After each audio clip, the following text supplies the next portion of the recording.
Hello Jain friends, स्वागत है आपका मेरी एक और नई यूट्यूब वीडियो में। जैसा कि उत्तराखंड पुलिस कांस्टेबल से संबंधित हमारी ये सीरीज चल रही है, इस बीच एक दो दिन से मैं वीडियो नहीं अपलोड कर पाया, तो मैं आज फिर से एक और वीडियो लेके आया हूँ। और इससे पहले भी उत्तराखंड पुलिस कांस्टेबल जो हमारी भर्ती चल रही है, डॉक्यूमेंट वेरिफिकेशन हो गया और क्या कहते हैं हमारा मेडिकल हो गया, इससे संबंधित मेरी वीडियो मेरे चैनल पर पड़ी है। अगर आपने नहीं देखी है तो आप जाइए, विजिट कीजिए और अपने अपनी राय कॉमेंट में ज़रूर दीजिएगा। तो और बात करें आज के टॉपिक की, तो जो आज का हमारा टॉपिक है वो भी काफ़ी इम्पोर्टेंट टॉपिक है। तो बहुत से कमेंट आए, बहुत से मैसेज आए कि जो हमारे एग्ज़ाम हैं, जैसे जो हमारी नई नियमावली आई है वर्दीधारी पदों को लेके, जो अलग से आयोग द्वारा एक नियमावली लाई गई है, तो इसकी तैयारी किस प्रकार से की जाए, किस प्रकार से इसका सिलेबस रहेगा और क्या-क्या फिजिकल में चेंजेस हुए हैं। थोड़ी बहुत बात हमने पिछली वीडियो में की और थोड़ी बहुत बात हम इसमें करेंगे। इसमें हम ये बात करेंगे कि जो नए स्टूडेंट हैं, जो नए एस्पिरेंट हैं, वो किस तरह से अपनी तैयारी करें और किस तरह से वो सबसे मेन चीज़ है कि शुरुआत किस किताब से करें। मेन जो किताब है हमारी, जो इम्पोर्टेंट बुक्स हैं उत्तराखंड उत्तराखंड से रिलेटेड और हिंदी से रिलेटेड, तो इन सब टॉपिक के बारे में हम आज बात करेंगे। तो अब बात करते हैं जो हमारी नई नियमावली आई है वर्दीधारी पदों से रिलेटेड, तो इसमें कौन-कौन से जो हमारे पद हैं, जो इसके अंतर्गत आएँगे। तो सबसे पहले जो वर्दीधारी पद आएँगे, सबसे पहले तो हमारा पुलिस कांस्टेबल का पद हो गया। इसमें तीनों हमारी जो पुलिस की विंग है, तीनों आएँगी, जैसे सिविल पुलिस, पीएसी, आईआरबी हो गया और फायर हो गए, फायर सर्विस हो गई। तो ये तीनों इसमें इंक्लूड किए गए हैं। उसके बाद आती है हमारी फॉरेस्ट गार्ड की, फॉरेस्ट गार्ड को भी इसके अंतर्गत रखा गया है। और इसके बाद प्रवर्तन सिपाही, सचिवालय सुरक्षा और बंदी रक्षक। तो ये 5 जो हमारे वर्दीधारी पद हैं, इनको इस नियमावली के अंतर्गत रखा गया है। आगे से जो भी इस इनमें प्रक्रिया होगी, चयन प्रक्रिया, वो हमारी जो नई नियमावली आई है, इसी के अंतर्गत होंगी। तो आगे हम बात करेंगे रिटर्न की, हम बात करेंगे आगे, जो भी हमारे एग्ज़ाम आगे होंगे इस नियमावली के अंतर्गत जो भी रिटर्न होगा। तो देखिए, पूरा सिलेबस तो अभी आयोग की तरफ से अपडेट नहीं किया गया है, पर ये है कि जो हमारा पुराना ग्रुप सी का जो सिलेबस है, सिलेबस वही रहना है हमारा। 20 नंबर की हमारी हिंदी हो गई और जीएस, जीके और रीज़निंग और करंट अफ़ेयर वगैरह ये सब मिला के 40 नंबर का ये हमारा हो गया। और उसके बाद उत्तराखंड आती है हमारी, उसमें उत्तराखंड की ज्योग्राफ़ी हो गई, कल्चर उत्तराखंड का कल्चर हो गया और हिस्ट्री हो गई, ये सब मिला के 40 नंबर।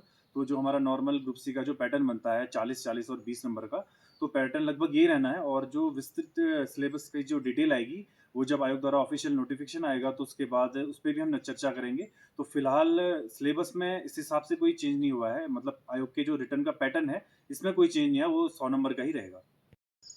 तो आगे हम बात करते हैं, जो मुझसे बहुत ज़्यादा क्वेश्चन पूछा गया कि सर हम नए स्टूडेंट हैं, नए एस्पिरेंट हैं, तो हम कहाँ से तैयारी करें? कहाँ से स्टार्ट करें? सबसे बड़ा सवाल ये है। तो देखिए, इस बारे में मैंने बुक तो 1-2 पहले भी इंक्लूड की हैं, तो आज एक बार डिटेल से हम बात कर लेंगे इस बारे में। तो सबसे पहले उत्तराखंड के लिए जो जनरल बुक है, वो है परीक्षावाणी और बीएस नेगी। ये 2 बुक हैं, ये 2 बुक आपको लेनी है और लेने के साथ-साथ पढ़नी है। 2 बुक आपको कंपल्सरी ही पढ़नी है उत्तराखंड के लिए।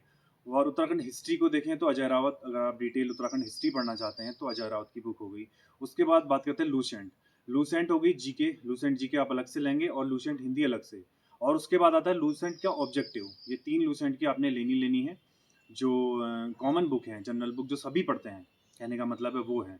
और हिंदी के लिए बात करें, एक तो बीएस नेगी की आप ले लें, बीएस नेगी की हिंदी ले लें आप। और उसके बाद अगर डिटेल में आप पढ़ना चाहें, जैसे मैं अपना पर्सनल आपको सजेशन दूँ, तो एक तो हरदेव बहारी हो गई हिंदी के लिए और राजपाल सिंह, 2 बुक आपके हो गए। उसमें से भी उत्तराखंड के पॉइंट ऑफ व्यू से आप देखें तो आपको राजपाल सिंह लेनी चाहिए और उसको एक बार डिटेल से पढ़ना चाहिए। उसके बाद आता है यूट्यूब चैनल की बात करें, जैसे एक जीएस के लिए जो करंट अफेयर की हम बात करें, तो कुमार गौरव उत्कर्ष क्लासेस, वो बहुत लोग पढ़ते हैं, मैंने भी पढ़ी है वहाँ से। तो आप लोग भी देखिए, वहाँ उस लंबी क्लासेस होती हैं, शुरू-शुरू में थोड़ा एडजस्ट करने में टाइम लगता है, पर अच्छी लगेगी आपको, बेनिफिट मिलेगा उससे, आप उससे तैयारी कीजिए अपनी। और उसके बाद आता है उत्तराखंड का करंट अफेयर, तो उसके लिए जरधारी क्लासेस मुझे सही लगता है। मैं अपने एक्सपीरियंस के हिसाब से बता रहा हूँ, मतलब अपना सजेशन दे रहा हूँ। बाकी यूट्यूब चैनल बहुत सारे हैं उत्तराखंड में, आप देख सकते हैं, करंट अफेयर बहुत लोग पढ़ाते हैं, तो आप उनमें से देख सकते हैं। और एक आती है उत्तराखंड करंट अफेयर के लिए ग्रीन टर्न बुक, तो उससे भी काफ़ी क्वेश्चन मैंने देखे हैं, वीडियो के एग्ज़ाम में भी बहुत से क्वेश्चन आए थे, तो आप वो भी ले सकते हैं। तो ये सारी बुक हैं, जो मेन बुक जो स्टार्टिंग में आप लोग पढ़ सकते हैं, तो ये सारी बुक हैं। तो अब आगे जैसे फिजिकल की हम बात करें, फिजिकल का जैसे मैंने पहले भी बता दिया, 1-2 चेंजेस हुए हैं पुलिस कांस्टेबल में। जैसे जो दौड़ थी हमारी, पहले 3 किलोमीटर थी, या 5 किलोमीटर हो गई है। पुशअप और दंड बैठक हट गए हैं। जो पुशअप और दंड बैठक के 20 नंबर थे, और वो रेस में जुड़ गए हैं, आपकी दौड़ में जुड़ गए हैं।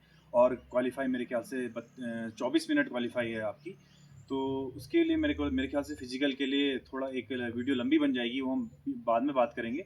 आज का जो वीडियो का फ़ोकस है वो मैंने रिटर्न पे ज़्यादा डाला है, क्योंकि जिस हिसाब से आप देख रहे हैं, पैटर्न देख रहे हैं और आप माहौल देख रहे हैं कि रिटर्न का ही जो फ़ाइनल मेरिट बननी है वो रिटर्न के हिसाब से बननी है। और इस वाले में जो ये नियमावली आई है, इसमें तो जो 75% और 25% का जो फ़ॉर्मूला कर दिया है, इसके बाद तो सीधी-सी बात है कि रिटर्न का ही वेटेज ज़्यादा बढ़ना है। तो मेरा पर्सनल ओपिनियन ये रहेगा, सजेशन ये रहेगा कि आप फिजिकल से ज़्यादा रिटर्न पे ध्यान दें, क्योंकि जो आपकी फाइनल मेरिट बनेगी उस पे जो वेटेज आएगा वो रिटर्न का ही वेटेज आएगा, तो रिटर्न के हिसाब से ही आपका सिलेक्शन तय होना है। तो ये आज की जो हमारी वीडियो थी, इस पे मैंने ये बताने की कोशिश की कि क्या हमारा सिलेबस रहेगा और क्या आप बुक्स किन-किन बुक्स से आप तैयारी करें, किन-किन बुक्स से आप स्टार्ट करें अपनी तैयारी को। तो ये हमारी थोड़ी बहुत बात थी, और देखिए, आपको ये जो भी जानकारी है ये आपको और भी वीडियोस में आपको मिल जाएगी। बहुत सी वीडियोस ऐसी पड़ी हैं यूट्यूब में, और जिनमें सिलेबस के बारे में बताया गया है।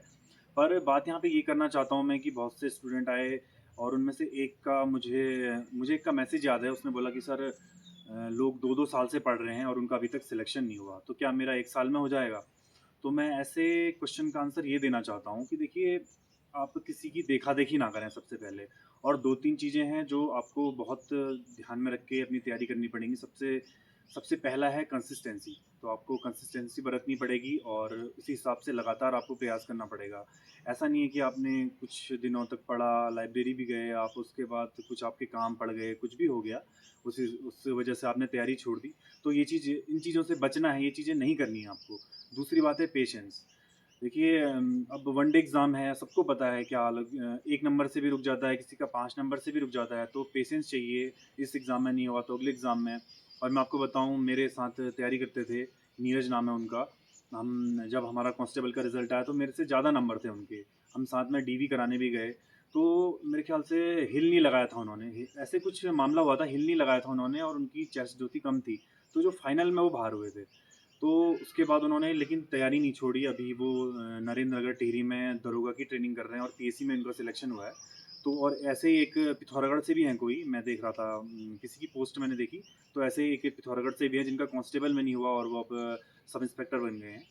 तो ये सब चीज़ें आपको देखनी पड़ेंगी, और पेशेंस रखना पड़ेगा, कंसिस्टेंसी रखनी पड़ेगी। ऐसा नहीं कि किसी की देखा-देखी में आपने तैयारी शुरू की और कुछ टाइम पढ़ाई की आपने, उसके बाद छोड़ दी। तो ये सब चीज़ों से बचने की आप कोशिश कीजिएगा, और कुछ थोड़ा बहुत मोटिवेशन खुद से ही आपको लेना पड़ेगा। तो फ्रेंड्स, ये थी हमारी आज की वीडियो, जिसमें मैंने बताने की कोशिश की कि जो नए एस्पिरेंट हैं वो किस हिसाब से तैयारी करें, कौन-कौन सी बुक से वो पढ़ाई स्टार्ट करें, और क्या उनकी स्ट्रैटेजी रहनी चाहिए। तो इन सब के बारे में हमने बात की। तो कैसी लगी हमारी आज की वीडियो? लाइक, कमेंट और शेयर करके ज़रूर बताइएगा, और अच्छी लगे तो शेयर कीजिएगा, और अपनी-अपनी राय कमेंट में ज़रूर दीजिएगा। बाकी डिस्क्रिप्शन में मैंने अपने सोशल मीडिया हैंडल को मेंशन किया हुआ है, आप लोग चाहें तो मुझे फॉलो कर सकते हैं, डीएम कर सकते हैं, आपकी कोई भी क्वेरी हो। बाकी मेहनत करिए, पढ़ते रहिए, आगे बढ़ते रहिए।